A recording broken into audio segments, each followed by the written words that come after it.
In the last video, I showed how I removed my experimental dust collection and went under the table and had a gap all the way around the outside edge. I've now made a dust collection adapter. The shop vac plugs in here and distributes the vacuum through these two pieces of 3/4 inch lock line. This now comes around.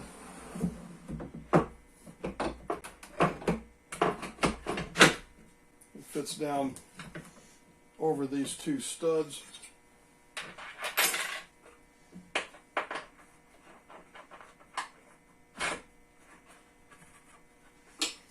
The star knobs go on here. And you just tighten that down firmly. And then these go under the table.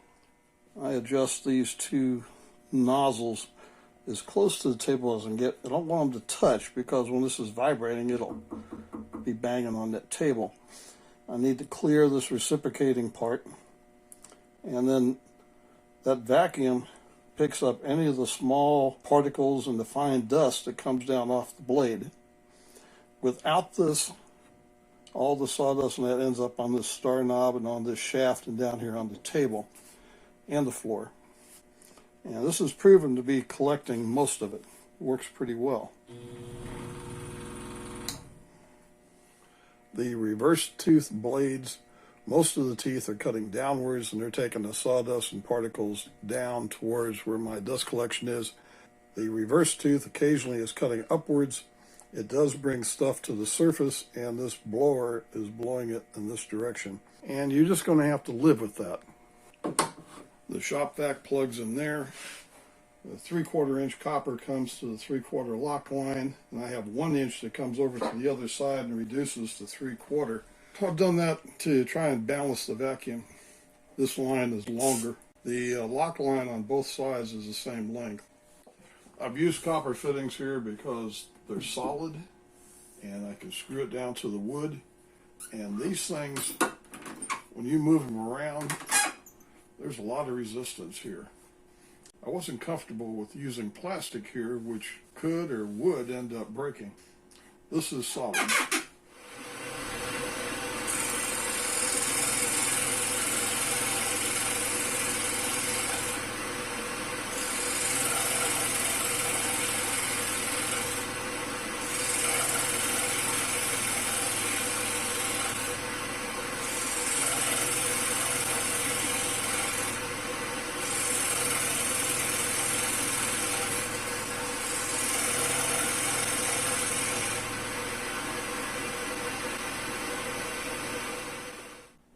You can see the blower does blow some of the dust over here, but the majority of it is being collected down below.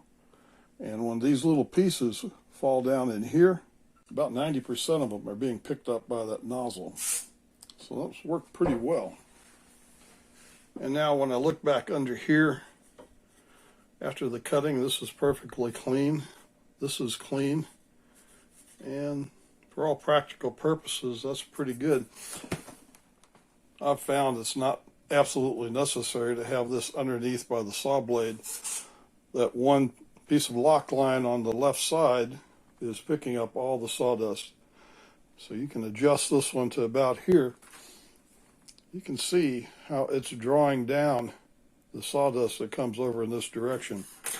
And I may try to flatten this out or make something that's just a little wider that will collect the bigger part of that.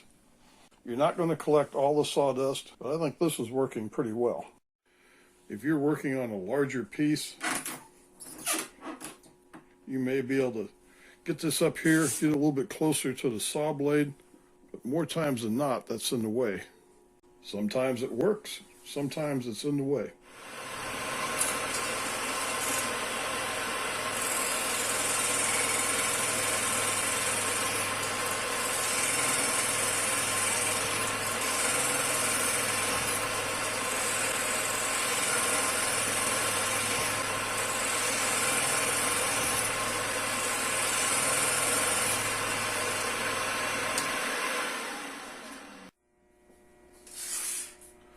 This stuff is very stiff, And it's made that way intentionally. This is used for distributing coolant on CNC machines.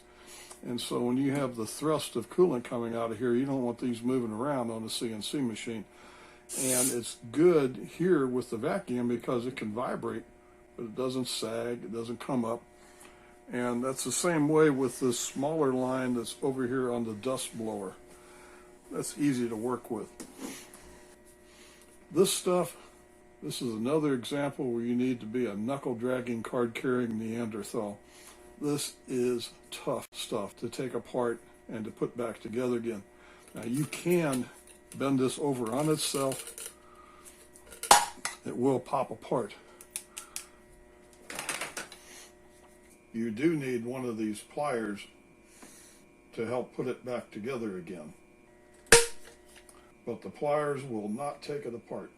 And if you need to take that apart in sections, you can reach in there through one end with a screwdriver and pop it apart.